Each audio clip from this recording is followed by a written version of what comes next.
Well, hello everyone, and welcome to the Weekly Pessimist presented by ROTC Sports. I'm your friend, Joseph Craven. If you're kind of new to ROTC, kind of wondering what the Weekly Pessimist is, well, just like the fan base themselves, the Weekly Pessimist is an update, discussion, breakdown of all things Mississippi State athletics. So if you are not here for Mississippi State updates, then you could stop listening. Like, it's okay. Like, no one's going to be angry at you. Like, we understand. You probably wanted specific updates for a different specific SEC team. It's whatever. But I'm Joseph Craven. I'm joined by my co-host, as always, on all of my endeavors, the one and only 7-month-old, 40-pound puppy, Radar O'Reilly, getting thick. This girl getting big. There's a solid chance, as we're sitting here on a lovely, crisp winter morning recording, there's a solid chance that she is going to get mad at somebody walking down the street, maybe a cat that gets in the driveway and starts barking very loudly. Classic Radar O'Reilly behavior. And we'll just roll with it if that's the case. Definitely a rough week so far for the Mississippi State basketball team that had been looking so good and so promising so far. So far in the season, I mean. I think I said so far twice in like the same phrase, which is sloppy on my part, but whatever.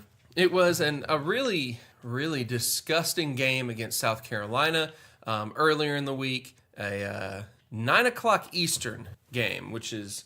Well, let's just talk about that for a minute. Who in the world schedules late East Coast games?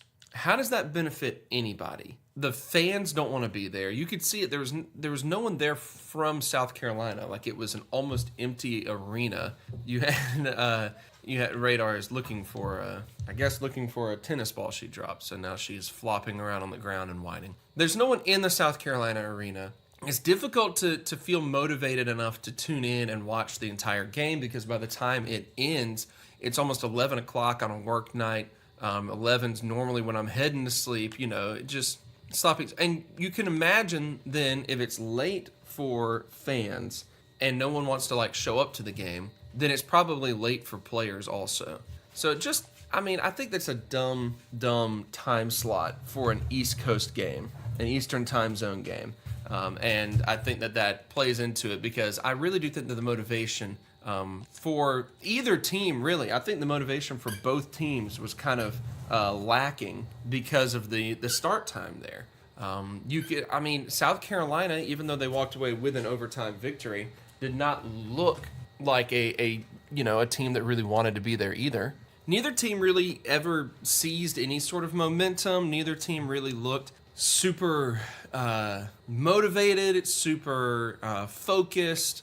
It just, I don't know, it was a gross game in general, and it was one that, played into South Carolina's, their wheelhouse, I guess, considering they were able to do about one thing consistently well, and that was kind of suck the defense in, push off a little bit, and then hit little mid-range jumpers or, jump shots with their... It's probably the most college basketball thing I've ever seen to have like a slightly overweight, slightly undersized white post player who shoots a lot of jump shots. Like, that's... If you ask me to describe college basketball, like the difference between college basketball and the NBA, it comes down to the fact that every team in college basketball has their own Brian Scalabrine, but shorter. That's the primary difference in my mind between the two divisions of basketball. And, I get that the officiating was not ideal, in particular with how often I'm drawing a blank on his name now, Costas or whatever the South Carolina player's name was. Kosar. Bernie Kosar? It was, whatever it was. He was allowed to push off pretty much whenever he wanted to. And, there's that as far as officiating goes. For the most part, I felt like the officials just wanted to let either team just play. And if it was a little bit more physical than normal, That's all right. And that happens, I think, a lot in the SEC. The SEC officials, the only division of officiating that I've ever seen that is worse than the SEC officials are private school football officials here in the state of Mississippi. They are the single worst division of officiating, just in general. It goes, the very worst are Mississippi private school officials. Second worst are any women's college basketball officials. They just kind of seem to, you can talk about lack of respect for the sport. The NCAA continually puts like what appears to be their absolute worst officials in the women's college basketball ranks. And then along with that, the third thing there is just SEC basketball referees. They're the third worst officials that you'll ever see in your life. And so there was part of that. That's just something you're going to have to deal with in conference play, is that the SEC officials are garbage, and that, most likely the SEC is really going to want some teams to succeed more than others in the interest of marketability, in the interest of making money. And, while Mississippi State's still looking like a lock for the tournament, maybe they're trying to make South Carolina look more respectable. I don't know. I think the officials were just halfway asleep, like the fans were, like the players were. All that being said, the deciding point of the game ultimately was not officiating in any sort of way. It wasn't even really Bernie Kosar of South Carolina getting whatever he wanted to fall and getting the benefit of everything that he did. No, it really was the fact that Mississippi State completely collapsed after a nice start to the game. After a good start, the Bulldogs defensively fell apart. Were not looking like they aware of what they were supposed to be doing. Really, really sloppy, especially in that defensive end. In particular is the one that really amazed me, because the last 5 minutes or so of the first half, the defense did nothing right. And it obviously impacted the game in that it gave South Carolina a lot of momentum. And it seemed to affect the Mississippi State offense as well. The fact that there was so much, pressure put back on them means you saw things like Quindary Weatherspoon missing point-blank layups, essentially, that he would never miss at any other point in time, which really, really killed any momentum motivation that the team might have had. It was, I don't know, it just was a terrible game, but it also had a lot of strange circumstances around it, being the start time, the bad officiating, the Brian Scalabrine being able to do whatever he wanted to do sort of thing. It's just kind of how it is. The point of it is, while it was a very bad loss to a very bad South Carolina team, it also was only the second loss on the season of what has been a very good season for the Bulldogs so far. So what do we make of that? What do we do with a second loss, even if it was to a very bad team? Well, the short answer is that you have to keep moving on, obviously. I mean, it was only a loss, and it was only the second loss of the very successful season. So in college basketball, in basketball as a whole, you're going to lose some games. The question is whether or not you lose the games, when they matter most. When it comes to the end of the season, can you get that momentum going? Let's not forget also that the Bulldogs started conference play seemingly later than like everyone else.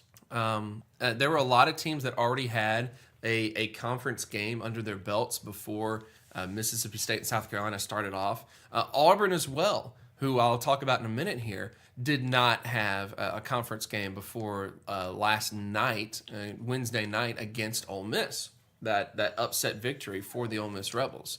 So, Mississippi State having a little bit more time off means that they're not as crisp, not as prepared maybe, not as in game form. I don't know if that really plays that much into it, but it's something to consider. So we've got the game under our belts. Maybe a wake-up call, and you've got a big-time matchup coming up this weekend. And let's preview that a little bit. Let's talk a little bit about that, because Auburn and Ole Miss played earlier this week, is last night, and in terms of when I'm recording right now. So I don't know when you're listening to it, but it could be Thursday, could be Friday. Either way, Ole Miss pulled off the upset against Auburn in an interesting game, because Ole Miss as a whole kind of caught Auburn off guard early to rattle them. And then late in the game, when Auburn was starting to make a push, Ole Miss was able to kind of punch them in the teeth again in a way that rattled Auburn again. And I'll say this first and foremost because the Rebels did a lot of things well, and in order to preview this weekend's matchup against them, we will discuss all of that. But first and foremost, Auburn did a lot of things very, very poorly against the Rebels. They had no ball movement by the end of the game. They had completely imploded as an offense by the end of the game. A lot of their offense was, and I don't know if this has been their case all season and they just kind of have gotten away with it, but a lot of their offense was get the ball across half court, dribble for a second, and then try to put up like a contested three-pointer. And that was it. There was nothing else to it. There was no ball movement. There was no passing the ball around. There was really no penetration to try to kick out for those three-pointers, which is what you really want to do. You want to have a drive and kick to set up a three-pointer more than anything else. They didn't do any of that. In fact, anytime they drove, they turned the ball over. So I don't know. I wonder if they weren't feeling crisp, or I wonder if they just, had an absolute stinker of a game. Either way, Auburn looked terrible. So what does that say about Ole Miss? Well, they played a very good game, okay? And let's just go ahead and address the fact that they've got one heck of a coach right now in Oxford. As much as it sucks to admit it, Kermit Davis is doing a great job, and he is a heck of a coach. And it's hard to build, that sort of momentum at a school that is never really going to care about basketball nearly as much as they care about other sports. But he's doing a great job in terms, especially for being the first year there, first year trying to get the program. I don't even want to say necessarily like back on the right track, because I don't know if there's much more that Andy Kennedy could have done in general, than he had been doing. But Kermit Davis is a step up over Andy Kennedy for sure, and it's making them difficult to have to deal with.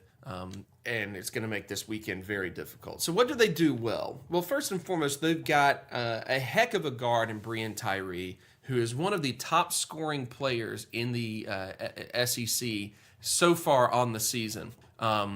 You probably remember him from sealing a loss to Ole Miss in terms of against Mississippi State last season. And the Bulldogs at the end of the game imploded. He took advantage. He got I think two layups at the end of the game that really sealed things for the Rebels. It was very frustrating.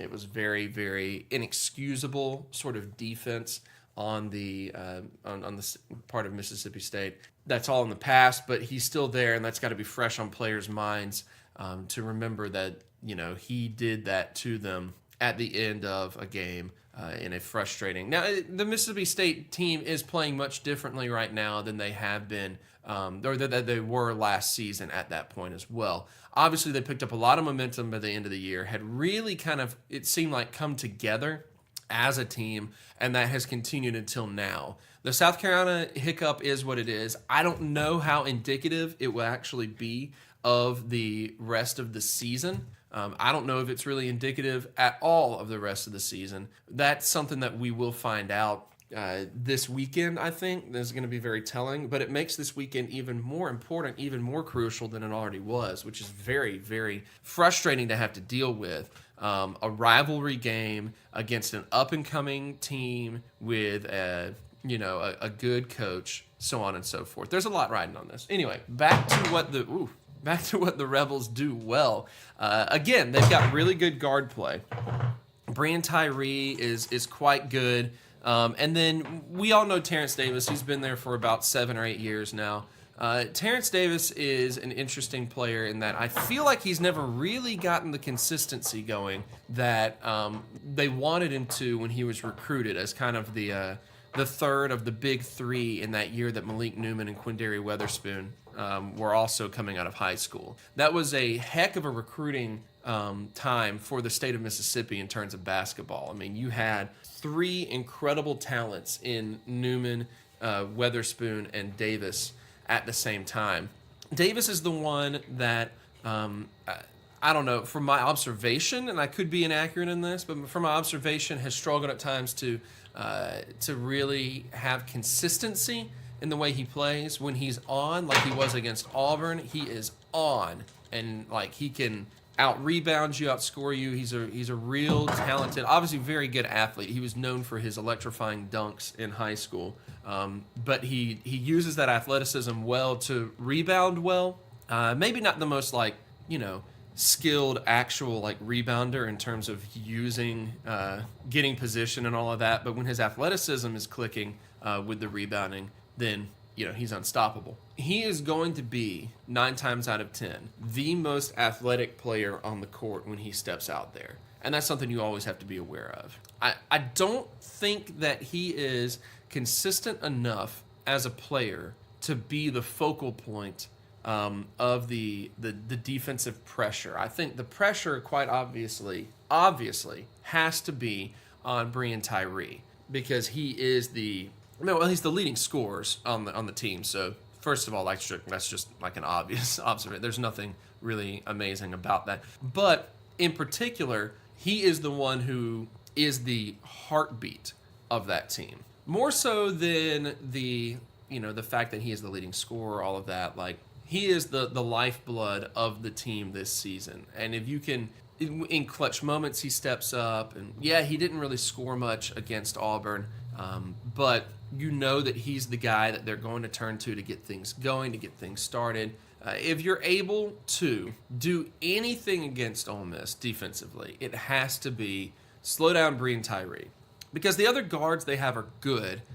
Davis kind of being the wing 3 guard type of player. They're good, but the other guards don't seem to be able to do anything that Mississippi State's other guards can do. Like if you get past, obviously really our 2 guards, truthfully speaking, on the Mississippi State Bulldogs are Lamar Peters and Nick Weatherspoon. Q Weatherspoon really plays that 3 spot.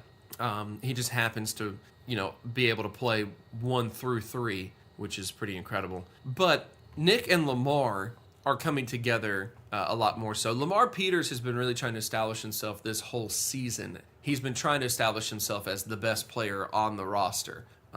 Nick Weatherspoon has been a little inconsistent this year, but he's starting to turn it on a lot more. In particular, he actually was doing pretty well against South Carolina for most of the game. But it's going to be crucial for Lamar and Nick to have it going, because Ole Miss's focus is going to be, the focus of any defense has been against the Bulldogs so far, to first and foremost close down on Quindary Weatherspoon. I almost called him Q-Dary because I was going to call him Q Weatherspoon and then decided to say his full name at the last second. Sloppy move on my part. Just real sloppy move. But once you get past the guards, because that's probably the most even matchup between the 2 teams. Both teams are fairly guard-centric, very good. Obviously, the 2 major areas of difference between the 2 teams is that Mississippi State has better, more established post players, and Mississippi State has more talented youth in terms of sophomore Nick Weatherspoon, freshman Reggie Perry, freshman Robert Woodard. The issues here are that Reggie Perry's coming off of what was the worst performance imaginable, where he looked completely lost against South Carolina and looked like he had never really, played defense before. When he was put on the court at the end of the game, or into the first half, that was really one of the deciding factors in the defense falling apart, which is it's sad to put on him, but that's just, a freshman playing his first conference game, playing his first matchup, I guess, with SEC officials and all that. Let's not forget that part. He's got to grow up a little bit more, a little bit faster now that we're in conference play. He's got to get that going, and that's difficult for freshmen to do. But that's on the freshmen to make a difference, because if you get past the starting 5 with Ole Miss, I think that is really where you can shine. So if Tyson Carter, Reggie Perry, and Robert Woodard can come in and play some quality minutes, that's going to be essential. But along with that, can Abdul Adu and Eric Holman go back to controlling the post? Mississippi State is a very good basketball team this year because they can do a lot of things well and they can win in a lot of ways.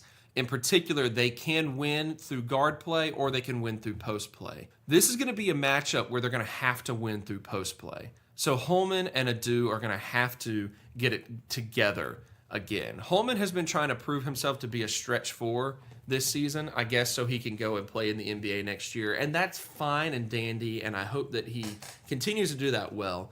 But when his three-point shot is not falling, which is rare, he's a very, very efficient three-point shooter, despite what fans last season wanted to say. That always cracked me up when people were like, why is our post guy trying to shoot so many three-pointers? When he actually was also like hitting them the most accurate percentage of anyone on the team. Holman and Adu, though, have to go back down low and have to really focus on the post play in order to have the leg up against the Rebels on Saturday.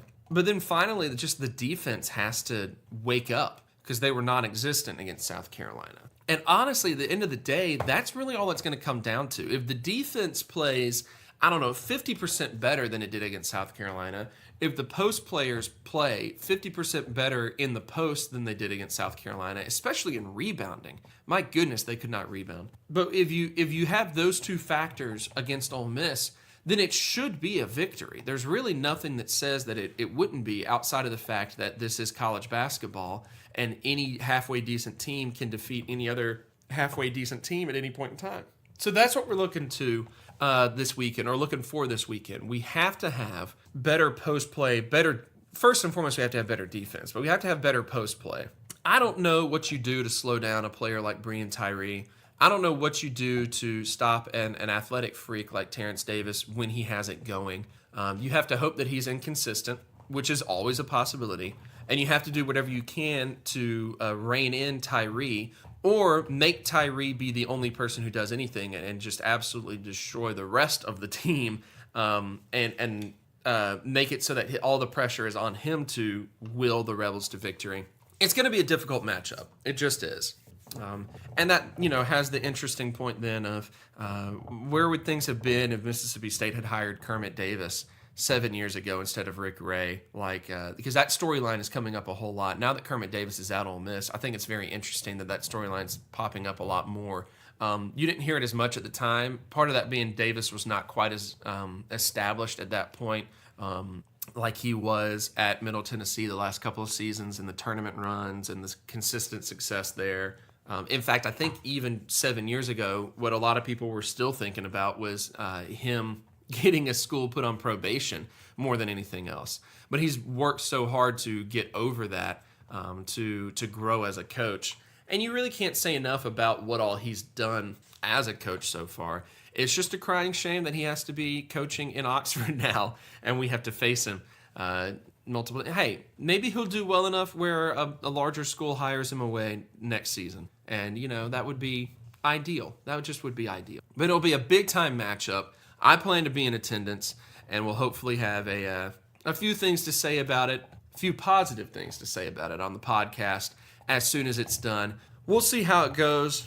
But it's going to be a big time matchup, and first and foremost, the defense and the post have to step up and play just like I was saying, 50% better than they did against South Carolina, and that should probably be enough. This is a great basketball team in Starkville this year. This should be a victory if the two teams come in and play at the exact expected levels. Then it'll be a good game, but it'll be a game that falls in Mississippi State's favor. Will that happen? Who knows? Basketball's unpredictable. But you look at the two squads and you have to think that's the way it would pan out. So I think we have to feel a little optimistic, even here on the Weekly Pessimist, as we head into the weekend game.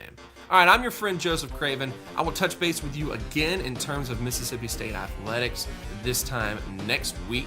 On behalf of everyone at Running Out the Clock Sports, this here podcast, on behalf of my co-host Radar O'Reilly, the big old puppy who still thinks that she is a lap dog, and I hope that never changes.